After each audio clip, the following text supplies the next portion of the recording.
at the beach in my toes,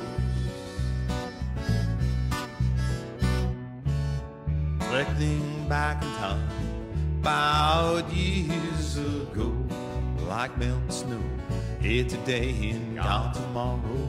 Wish you were here, share my thoughts and have a beer. Wouldn't that be just fine? Back to another time. Think of when I walk with you, clothes off in a peekaboo.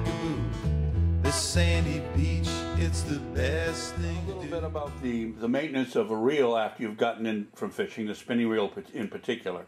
Now, one of the things you wanted to get into was the maintenance of the rod, or the cleaning of the rod after you get in from fishing.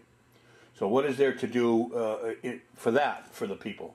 Yeah, the rod is the forgotten entity in the cleanup after you're done day. What happens, your rod, when all is said and done, is more important than the reel. Because if you haven't got a stick to hold that reel, you're not going fishing, all right? You got to do basic maintenance. By basic maintenance, we're talking washing it down. Your guides themselves on a rod, you've got two types of guides. You've got your ring guides, as they call them, and your roller guides, all right? Ring guides, these are made of ceramic. There's a lot of different materials out there. Alkanite, oh gosh, I could go down a list, but the bottom line, they're made of ceramic. Some are more susceptible to damage than others. What you have to do, as I said, these are ceramic, so every so often I want you to take a cotton ball. My wife still wonders where the heck our cotton balls go, but take a cotton ball and just rub it on the inside of the guide, on that insert, all right? If it hangs up, you've got a cracked guide. I'll be honest with you, here on the bench app, I don't use my eyes. I can't see some of the cracks. It's either a cotton ball or my finger, all right? Now, even if you've got wire line and you've got the carbaloid guides, all right? Same thing. You've got to make sure these are clean, free from corrosion. Check your welds. The welds do break, all right? Alkanite, as I said before, this is designed for wire. A traditional guide is not designed for wire, all right? It's not going to stand up after a while. Your tip and your first guide are going to wear down. The way you tell the difference, either come into the shop and ask, or as you can see, the one designed for wire is darker, all right? That's going to stand up much longer. With your roller guides, all right, what you've got to do with these guys, reach under and actually make sure that they roll, all right? Once a year, all right? I'm not talking every time you go fishing, but once a year, you need to take them apart and lubricate them or bring them into the shop. What happens, I'll take this apart real quick on the bench and you can actually see it.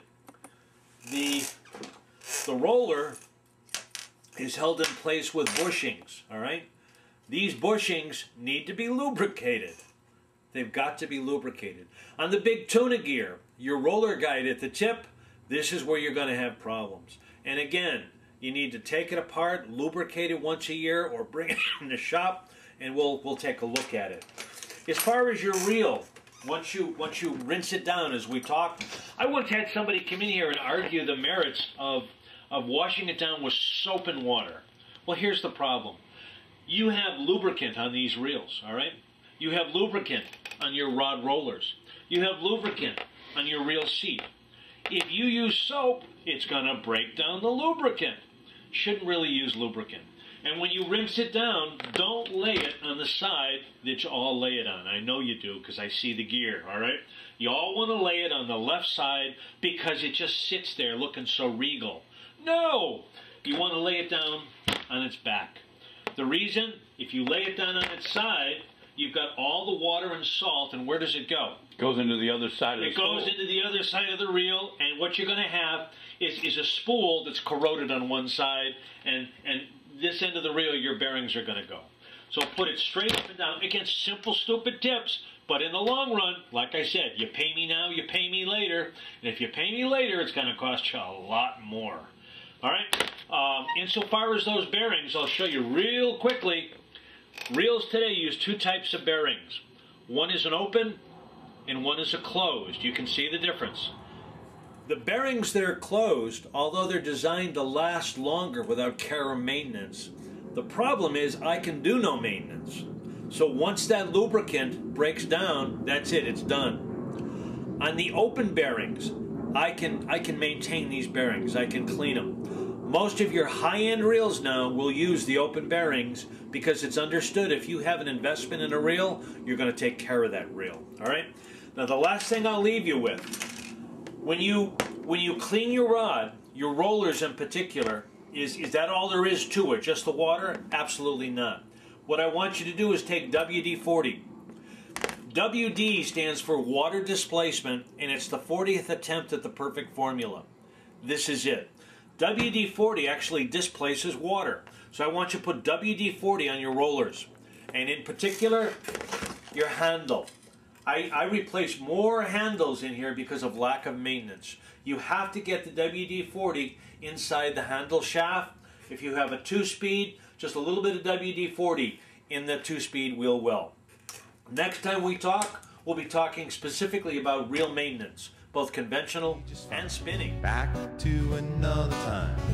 Think of when I walk with you, clothes off in a peekaboo. This sandy beach, it's the best thing to do. When I walk alone, at the beach in my toes. I walked alone, looking for a way back home.